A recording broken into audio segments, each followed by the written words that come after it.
Hello everyone, welcome to Advait education A and J exams. This is Ranjan. और जैसा कि आप सब जानते हैं, एसएससी जेई अपनी वैकेंसीज रिलीज करने वाला था 12 अगस्त को, और आज 12 अगस्त की लेट इवनिंग को ये वैकेंसी हो चुकी है रिलीज। जल्दी से देखते हैं इसमें मेन इंपॉर्टेंट क्या क्या चीज़ें आपको मिल रही हैं, क्या क्या नया है इस बार, और कौन सी ऐसी चीज़ें हैं, कौन सी ऐसी डिटेल्स है जो मिसिंग है इसके अंदर। बता दूं आपको, एक बहुत ही इंपॉर्टेंट डिटेल जो है इसके अंदर मिसिंग है, that is the disclosurement of vacancies. नहीं दिया हुआ है इसके अंदर कि कितनी वैकेंसी इस बार रिलीज हो रही है, बट चिंता की कोई बात नहीं है। एसएससी ने ऑलरेडी मेंशन किया हुआ है कि नंबर ऑफ सीटें जो है, नंबर ऑफ पोस्ट जो है वो यहाँ पे मेंशन की जाएगी। आगे चल के एक नया नोटिफिकेशन आएगा जिसमें आपको बताया जाएगा कि कितनी वैकेंसीज है, इसलिए टेंशन की कोई भी बात नहीं है। पूरा का पूरा नोटिफिकेशन देखते हैं ध्यान से। ssc.nic.in इस ऑफिशियल वेबसाइट पर आप जाके अभी के अभी इस नोटिफिकेशन को चाहे तो देख सकते हैं। साथ ही पूरी की पूरी डिटेल के लिए टिल द एंड इस वीडियो को देखिएगा। शॉर्ट में आपको कंप्लीट पूरी डिटेल्स बता देता हूं मैं। तो एसएससी ने जूनियर इंजीनियर की जो वैकेंसीज है for civil, mechanical, electrical and quantity serving and contracts, इनके लिए वैकेंसीज कर दी है रिलीज। इस वैकेंसी के लिए आप देख सकते हैं कि date of submission of online application आज अभी से शुरू हो जाता है, यानी कि 12 अगस्त 2022 से, और अप टू 2 सितंबर 2022 ये वैकेंसी जो है ये जारी रहेगी आप लोगों के लिए। तो 2 सितंबर 2022 तक आप यहाँ पे ऑनलाइन अप्लाई कर सकते हैं इस पोस्ट के लिए। और अगर आप ऑनलाइन फी पेमेंट आप कर रहे हैं तो लास्ट डेट इसके लिए 3 सितंबर जो है वो अलाउड यहाँ पर गिवन है। बात करें अगर कंप्यूटर बेस्ड टेस्ट की, पेपर 1 की अगर मैं बात करूं तो नवंबर 2022 जो है वो एक्सपेक्टेड है। इसका मतलब ये है कि यहां पर भी किसी भी तरीके से डेट मेंशन नहीं किया गया है कि किस तारीख को एग्जामिनेशन होगा। आगे चल के नोटिस में वो भी आपको मिल जाएगा। शेड्यूल ऑफ पेपर 2 जो है अभी notified, to be notified earlier के फॉर्म में इसे छोड़ दिया गया है। अब बात करें कि इसमें कौन कौन से ऑर्गेनाइजेशन इस बार पार्टिसिपेट कर रहे हैं, ध्यान से देखिएगा। इस बार पार्टिसिपेटिंग ऑर्गेनाइजेशंस जो है BRO, border road organisation, participating for the post of junior engineer for the branch civil, electrical and mechanical। CPWD जो है सेंट्रल पब्लिक वर्क्स डिपार्टमेंट, ये इस बार जूनियर इंजीनियर सिविल और जूनियर इंजीनियर इलेक्ट्रिकल की vacancies लेकर के आए हुए हैं। वहीं central water and power research station की अगर मैं बात करूं तो junior engineer civil, electrical and mechanical, तीनों के लिए यहाँ पे वैकेंसीज है। Similarly junior engineer civil, junior engineer mechanical, इनके लिए भी CWC से वैकेंसी आई हुई है। Directorate of quality assurance naval की अगर मैं बात करूं तो यहाँ पे जेई मैकेनिकल और जेई इलेक्ट्रिकल की वैकेंसीज है। फरक्का बैरेज प्रोजेक्ट की अगर मैं बात करूं तो तीनों ही स्ट्रीम के लिए जेई की पोस्ट रिलीज की गई है। MES की बात करें अगर हम तो जूनियर इंजीनियर सिविल और junior engineer electrical and mechanical के लिए यहाँ पे वैकेंसीज रिलीज हुई है। NTRO ने तीनों ही ब्रांच के लिए सीटें निकाली हुई है। Ministry of ports, shipping and waterways, जो कि अंडमान लक्षद्वीप हार्बर वर्क्स के फॉर्म में जाना जाता है, ये JE civil, electrical and mechanical तीनों के लिए वैकेंसीज लेकर के आए हैं। तो वैकेंसी के बारे में यहाँ पे भी दिया हुआ है कि आगे चल के इसी ऑफिशियल वेबसाइट यानी कि ssc.nic.in पर आपको कैंडिडेट्स कॉर्नर पे जाके टेंटेटिव वैकेंसी जो है वो देखने को मिल जाएगी। ठीक है, तो अब इसकी और इंपॉर्टेंट थिंग्स की मैं बात करूं फटाफट से, एकदम जल्दी जल्दी से मेन पूरी डिटेल्स आपको मैं बता दूं कि बीआरओ जो है हर बार की तरह इस बार भी बीआरओ ने जेई की जो वैकेंसीज निकाली हुई है that is only for male candidate, सिर्फ मेल कैंडिडेट्स के लिए ही बीआरओ की वैकेंसी यहाँ पे निकाली गई है। बात करते हैं about the age limit. SSC normally 30 से 32 साल के बीच में ही इसके अलग अलग ऑर्गेनाइजेशंस जो है वो अलाउ करते हैं यहाँ पे। तो बीआरओ की अगर मैं बात करूं, जेई सिविल और जेई इलेक्ट्रिकल मैकेनिकल के लिए इसने जो वैकेंसी निकाली हुई है उसमें मैक्सिमम एज लिमिट जो है वो 30 साल एप्लीकेबल है। CPWD की अगर मैं बात करूं तो 32 साल यहाँ पे एप्लीकेबल है। वहीं CWPRS की अगर मैं बात करूं तो 30 साल सभी ब्रांचेस के कैंडिडेट्स के लिए। सेंट्रल वाटर कमीशन 32 साल अलाउेबल है यहाँ पे मैक्सिमम एज लिमिट। और डायरेक्टरेट ऑफ क्वालिटी एश्योरेंस की बात करूं तो इसने केवल 30 साल जो है वो अलाउ किया हुआ है एज लिमिट को। फरक्का बैरेज प्रोजेक्ट सभी स्ट्रीम के कैंडिडेट्स के लिए 30 साल maximum allowable age limit. MES ने भी 30 साल अलाउ किया हुआ है और NTRO ने भी 30 साल अलाउ किया हुआ है। Similarly ministry of port, shipping and waterways जो है इसने भी 30 ईयर्स ही अलाउ किया हुआ है for the post of JE, किसी भी स्ट्रीम से अगर आप बिलोंग करते हैं तो। बाकी अपार्ट फ्रॉम दैट आपको एडिशनल एज रिलैक्सेशन जो है इन कैटेगरीज पे अलग से मिलते हैं। ठीक है, एडिशनल एज रिलैक्सेशन तो है ही अवेलेबल।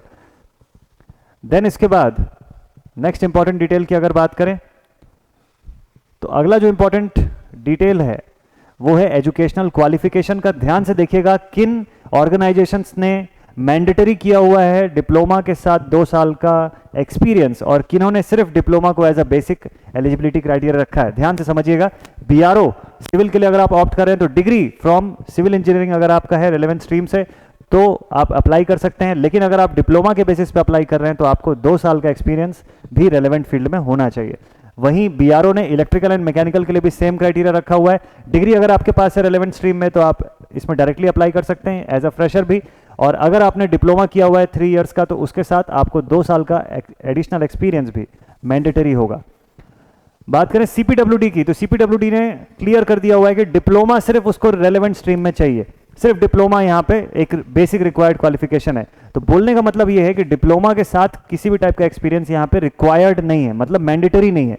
अगर हायर डिग्री आपके पास है यानी कि बी टेक की तो भी आप इसके लिए एप्लीकेबल हैं, तो भी आप इसके लिए एलिजिबल हो जाते हैं, ठीक है। Same thing for CPWD, electrical का भी पोस्ट है। Similarly central water power research station ने भी डिप्लोमा ही सिर्फ यहाँ पे एक मैंडेटरी क्वालिफिकेशन रखा हुआ है। अबव देन दैट आप बिल्कुल एप्लीकेबल होंगे इसके लिए, और किसी भी तरीके का यहाँ पे भी एक्सपीरियंस नहीं मांगा हुआ है। Central water and power research station की अगर मैं बात करूँ, इलेक्ट्रिकल के लिए भी जो वैकेंसी है यहाँ पे भी सिर्फ डिप्लोमा ही बेयर मिनिमम जो क्वालिफिकेशन है, जो क्राइटेरिया है वो रिक्वायर्ड है। और same thing for mechanical as well. अब बात करें अगर सेंट्रल वाटर कमीशन की, तो डिग्री या डिप्लोमा दोनों में से कुछ भी है आप इसके लिए एलिजिबल है, और एक्सपीरियंस यहाँ पे नहीं मांगा हुआ है एडिशनली। सिमिलरली फॉर मैकेनिकल भी। अब बात करें अगर directorate of quality assurance naval की, तो यहाँ पे आप देख सकते हैं कि इसमें फिर से वही क्राइटेरिया है कि या तो आपके पास डिग्री होना चाहिए, एज अ फ्रेशर आप अप्लाई कर सकते हैं, या फिर 3 साल के डिप्लोमा के साथ आपको 2 साल का रेलेवेंट फील्ड में एक्सपीरियंस भी मैंडेटरी है। Same thing directorate of quality assurance electrical के लिए भी है। फिर फरक्का बैरेज प्रोजेक्ट की अगर मैं बात करूं तो यहाँ पे भी डिप्लोमा जो है वो बेयर मिनिमम क्राइटेरिया है फॉर सिविल इंजीनियरिंग स्ट्रीम, और इलेक्ट्रिकल के लिए भी सेम थिंग है। यहाँ पे फरक्का बैरेज प्रोजेक्ट में मैकेनिकल के कैंडिडेट्स के लिए भी यही है कि diploma is the bare minimum criteria. अगर आप ये क्राइटेरिया फुलफिल करते हैं तो आप डेफिनेटली एलिजिबल है इसके लिए। एमईएस ने फिर से ये किया हुआ है कि डिग्री आपका रेलेवेंट स्ट्रीम में होना चाहिए। अपार्ट फ्रॉम दैट अगर डिप्लोमा है तो आपको फिर से 2 साल की एक्सपीरियंस यहाँ पे मैंडेटरी है, रिक्वायर्ड है, दोनों ही स्ट्रीम में, तीनों ही स्ट्रीम में, सब स्ट्रीम्स में इसने यही रखा हुआ है। जूनियर इंजीनियर सिविल एनटीआरओ की अगर मैं बात करूं तो डिप्लोमा यहाँ पर मैंडेटरी है। डिप्लोमा के अलावा अगर आपके पास हायर डिग्री है तो भी आप एप्लीकेबल है, और इसके साथ किसी भी तरीके का एक्सपीरियंस जो है वो मैंडेटरी फॉर्म में नहीं मांगा गया है। एनटीआरओ में अदर स्ट्रीम्स के लिए भी यही कंडीशन है। फिर ministry of port shipping and waterways में भी डिप्लोमा ही यहाँ पे रिक्वायर्ड क्वालिफिकेशन है, और इसके साथ किसी भी तरीके का एक्सपीरियंस नहीं मांगा गया है, किसी भी स्ट्रीम में नहीं मांगा गया है, ठीक है। तो ये थे पूरे पोस्ट वाइज एक्सपीरियंस की कहाँ पे कितना एक्सपीरियंस रिक्वायर्ड है। एडिशनली अगर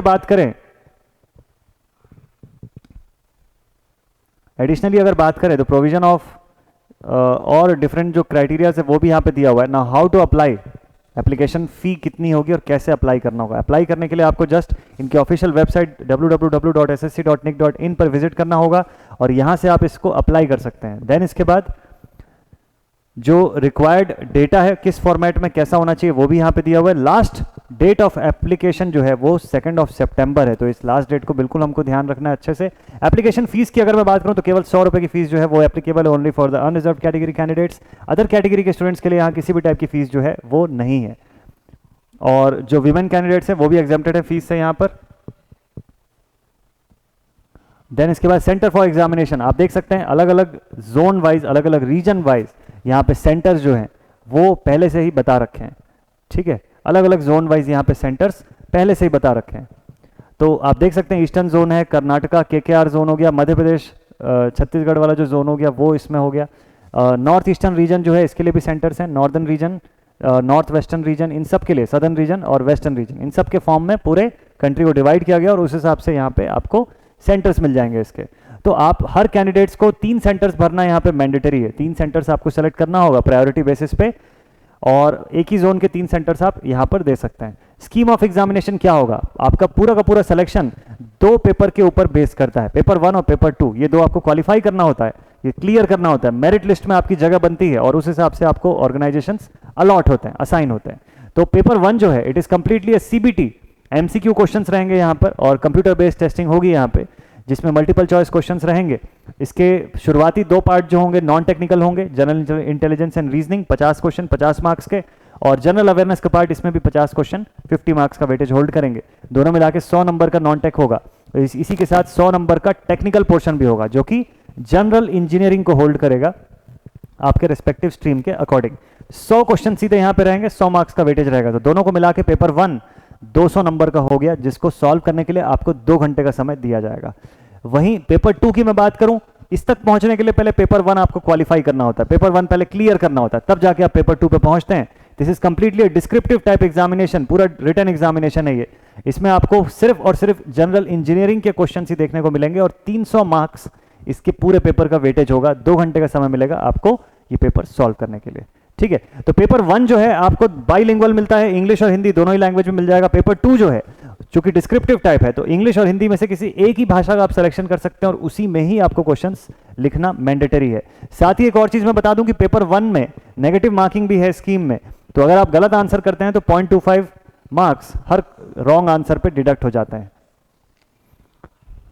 सो पेपर 2 दिलाने के समय देखिए क्लियरली मेंशन्ड है यहाँ पे कि पेपर 2 जब आप दिलाएंगे तो अपना खुद का स्लाइड रूल, अपना खुद का calculator, log table, steam table, ये सब आप अलाउड है, आप ये लेके जा सकते हैं। लेकिन पेपर 1 में ये अलाउड नहीं है, पेपर 1 में बिल्कुल भी ये सब अलाउड नहीं है, ठीक है। इंडिकेटिव सिलेबस की अगर बात करें तो पेपर 1 जीआईएन रीजनिंग आप देख सकते हैं, जनरल अवेयरनेस का पार्ट भी। ये पीडीएफ आपको ssc.nic.in की ऑफिशियल वेबसाइट से भी पूरी की पूरी डाउनलोड करके मिल जाएगी, तो आप वहां से भी इसे देख सकते हैं और साथ में इस वीडियो के डिस्क्रिप्शन बॉक्स में भी आपको ये पीडीएफ अवेलेबल हो जाएगी।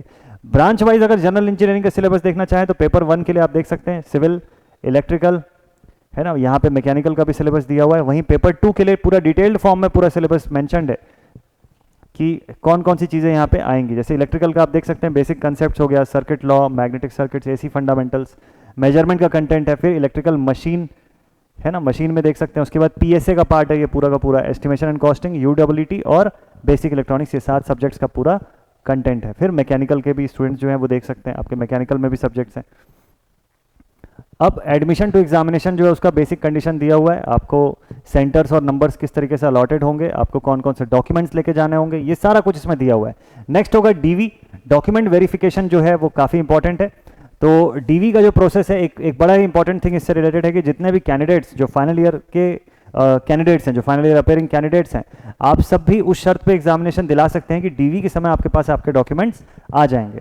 दूसरी बात, आप पूरे ऑल ओवर इंडिया में किसी भी रीजन को बिलोंग करते हो, आप एसएससी जेईई के एग्जामिनेशन की अगर वो जितनी भी क्राइटेरिया मैंने बताई वो अगर फुलफिल करते हैं तो आप डेफिनेटली इस एग्जाम के लिए एलिजिबल हैं। इसमें किसी भी स्टेट या सिटी से ऐसा कोई वेरिएशन नहीं है, आप कहीं से भी दिला सकते हैं। बस आपका जो एग्जामिनेशन सेंटर होगा वो उन्हीं रीजन्स वाइज डिवाइडेड होगा, ठीक है। पोस्ट प्रेफरेंसेस आपको देना होता है, पोस्ट के प्रेफरेंसेस के आधार पे ही जो आपकी मेरिट लिस्ट प्रिपेयर होगी उस बेसिस पे आपका सिलेक्शन होगा। तो जैसा पोस्ट प्रेफरेंस आप देंगे उसके आधार पे मेरिट लिस्ट बनेगी और उस मेरिट लिस्ट के हिसाब से आपको वो मिनिस्ट्री, वो ऑर्गेनाइजेशन, वो डिपार्टमेंट जो है वो असाइन हो जाएगा। तो ये पोस्ट प्रेफरेंसेस बहुत ही सोच समझ के फिलअप करने वाली चीज़ है, ठीक है। पोस्ट प्रेफरेंस आपको ऑल ओवर इंडिया में कहीं पर भी सिलेक्शन जो है वो दिया जाएगा, किसी भी जगह पे आपको यहाँ पर रिक्रूट किया जाएगा, तो आपको उस चीज़ के लिए भी प्रिपेयर्ड रहना है। ये बेसिक इंस्ट्रक्शंस भी यहाँ पे दिए हुए हैं, क्लोजिंग डेट जो है ये सब भी दिया हुआ है बेसिक, ठीक है। ये मेन इन्फॉर्मेशन मैंने आपको बता दिया। सो इसके आगे पूरे प्रोफार्मा वगैरह दिए हुए हैं कि किस फॉर्म में आप अलग अलग क्राइटेरिया के लिए कौन सा एनेक्जर, कौन सा फॉर्म फिलअप करें। So this was all about this vacancy detail. तो हर बार की तरह एसएससी ने यहाँ पे एज और सैलरी वगैरह का जो पॉइंट है वो सब कुछ तो सेम रखा हुआ है ना। लेवल 6 की सैलरी जो है वो यहाँ पर दे रहा है और ये बिल्कुल फिक्स है जैसा पिछली बार भी था। खास बात यह है कि इन्होंने इस बार वैकेंसीज की संख्या जो है, जो कि काफ़ी एक्सपेक्टेड था कि शायद इसमें आएगा, बट वो वैकेंसी की नंबर जो है वो रिलीज नहीं किया हुआ है, तो बहुत ही जल्दी इसका भी नोटिफिकेशन आ जाएगा, तो आपको वैकेंसीज को लेके भी क्लैरिटी बहुत अच्छे वे में मिल जाएगी। दूसरी बात, नवंबर जो था वो तो इनके टेंटेटिव कैलेंडर में भी हमको पता था ऑलरेडी कि नवंबर में ही होना है एग्जाम। नवंबर में डेट्स की जो एक्सपेक्टेशन थी वो अभी भी रह गई है, तो आगे चल के नोटिफिकेशन में वो भी क्लियर होगा कि नवंबर में कौन सी तारीख से एसएससी अपना पेपर 1 का एग्जामिनेशन कंडक्ट कराएगा। बट ये तो क्लियर है कि अब नोटिफिकेशन आपका ऑन टाइम आया है, तो एग्जामिनेशन पेपर 1 का भी ऑन टाइम ही होगा। काफ़ी अच्छी एक्सपेक्टेशन है इस चीज़ की, तो तैयारी अपनी और जोर शोर से करिए। आप किसी भी टाइप से अपनी तैयारी में कमी मत रहने दीजिए, बेस्ट प्रिपरेशन करना जरूरी है एक एग्जाम को बेस्ट लेवल पे क्रैक आउट करने के लिए। अद्वैत एजुकेशन एजे एग्जाम्स की टीम आपके साथ हमेशा बनी रहेगी। मिलते हैं आप सभी से नेक्स्ट वीडियो में। Till then, thank you very much.